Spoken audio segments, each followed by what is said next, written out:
I'm telling you, I'm putting all these receipts on his shirt when we go win a Super Bowl. And all this trash talk, all this negativity, it's going to be beautiful cannon fire. So let's get right into it.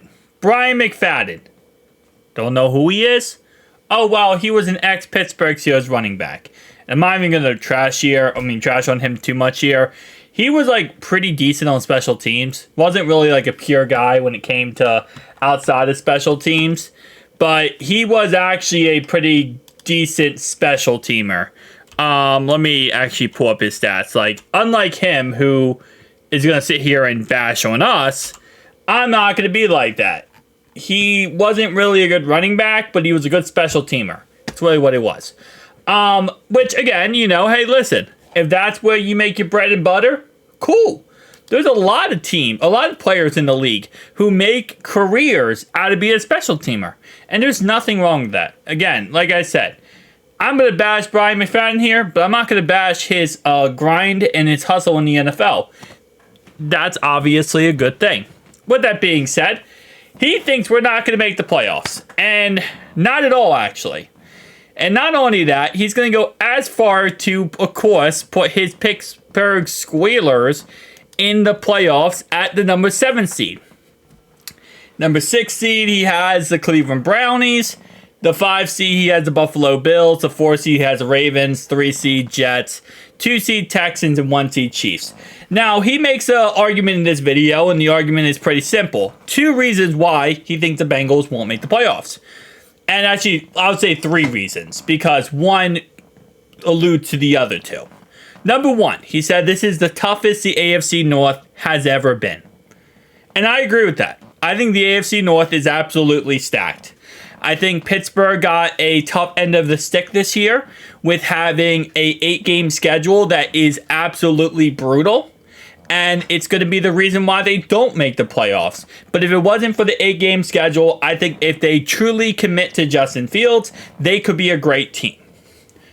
Number 2, okay? He says, Joe Burrow's health. And listen, I understand when guys like me on YouTube, and I don't do this, but guys make YouTube videos and are fans, and they talk about players' health, and, I don't think this guy's going to stay healthy. No way this team wins, whatever because of health. But when you're an analyst, I feel like you should be held to a different standard, and you shouldn't bring up health-related factors, or whether a player can stay healthy or not. Because at the end of the day, if you really break it down, Joe has been hurt, and I will make this argument forever. His first year, when he had the worst offensive line in football, he still played 10 games. But yes, he did get hurt. Again, worst offensive line in football. And then last year, a freak wrist injury that happened because a 300-pound man landed on him. Okay? Those 2 injuries, definitely not good. Definitely sucks. With that being said, and again, like I said, I don't like to bring it up too much, but when I keep hearing over and over and over again that Joe couldn't finish the season 2 years not 2 years in a row, excuse me, the first year and the 4th year of his career, can we stop talking about this? Because I'm sorry, but I believe Lamar Jackson could not play games last year. Not last year, 2 years ago, because he had a tummy ache. Yeah, go back to 2022 when the Ravens played the Bears. And you know why Lamar Jackson didn't play that game and RG3 played that game? That's because Lamar Jackson had a tummy ache. Okay? So can we stop talking about health when we also have quarterbacks in our same division that cannot finish back-to-back years? Unlike Joe, who didn't finish the 1st and 4th year. Yeah, there was a 3-year gap. Actually, 3-year gap between that. And you know what he did 2 of those years? Oh, yeah, he went to the Super Bowl in back-to-back championships. So, and let's talk about Mr. Prison inmate number 24. Can we stop talking about finishing years healthy? Because I'm pretty sure no one in the AFC North has that resume. Okay? And its funny thing is, too, is the fact that AFC North teams are the one trashing us about this when literally they can't stay healthy either. The Ratbirds are like known to be the most injury-prone team possible. Let's talk about the next thing. So the next point, and the final point he brings up, is they have to get through the AFC North. And, well, the Bengals can't get through the AFC North. They're having a tough team against the AFC North. Look at what they did last year. You mean last year when our quarterback was hurt the whole entire year? And we had a backup who never played football in his life, but still somehow found a way to play absolutely amazing? Yeah, I understand. The Ratbirds are a good team. And Joe Burrow does struggle against the Ratbirds. We struggled against Cleveland since 2019. They are a great team as well. And same thing with the Squealers.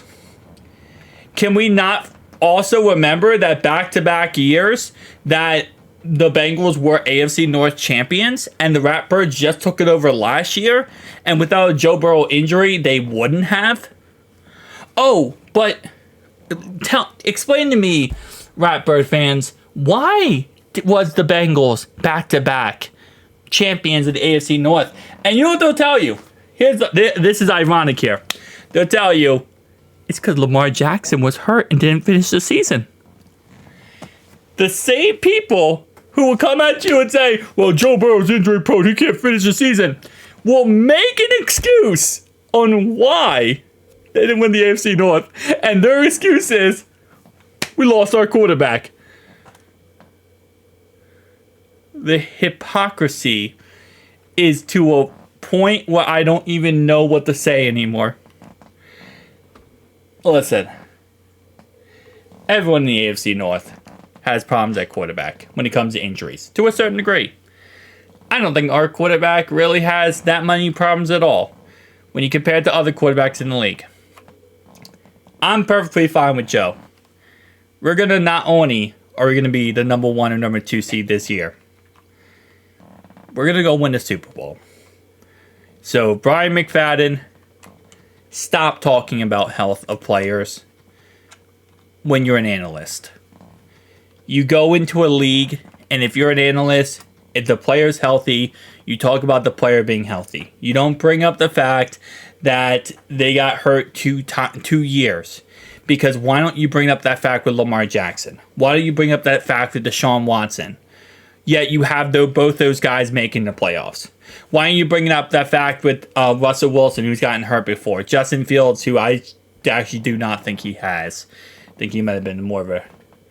Actually, no, I'm not going to trash Justin Fields. I like Justin Fields. I think Justin Fields is a really good quarterback. And I think he would be the best option for the Squealers moving forward. But stop it. Okay? You're an analyst. You're not a random fan like myself who makes YouTube videos talking about his favorite team. You're an actual analyst. You got a level of, upper that you should be going with, okay? You got Paramount Plus on your shirt, bro. Represent Paramount Plus truthfully. Don't say, oh, well, the Bengals aren't going to make the playoffs because they can't get through the AFC North when we were back-to-back champions of the AFC North. Don't say that, oh, well, it's Joe Burrow's health when every other quarterback in this division has health problems. But just remember one thing. We didn't win the Ravens didn't win the AFC North because Lamar Jackson got hurt for the whole entire season. He had tummy ache problems. We beat the Ratbirds in the wild card playoff game. Why? Lamar Jackson couldn't finish the season. And do I hold that against Lamar? Absolutely no. Do I still think Lamar Jackson is a top 5 quarterback? Absolutely yes. He's still an amazing quarterback. Do I think Deshaun Watson is an amazing quarterback? Absolutely no. I know you thought I was going to say yes there, but no, I'm actually going to say no. Do I believe he believes in federal prison? That's to be decided. It's the answer opposite of no. Anyway, and then Squealers, they got their situation. Listen, I get it, right? You played for a team, and you were not really that successful, but you were good for a team, and you love that team. And you're always going to talk good about that team and be biased toward that team. I understand that. I am the same way with the Bengals. I'm very biased toward the Bengals. But at the end of the day, when you're an analyst, you're held to a higher standard, I feel like. And I guess maybe not with all the crap analysts we have nowadays and all the crap NFL shows we have. But come on, man. We got to get back to, like, actually holding analysts to higher standards, I feel like. But tell me down below your thoughts and opinions. And also, the Bills aren't making the playoffs over the Bengals. Peace.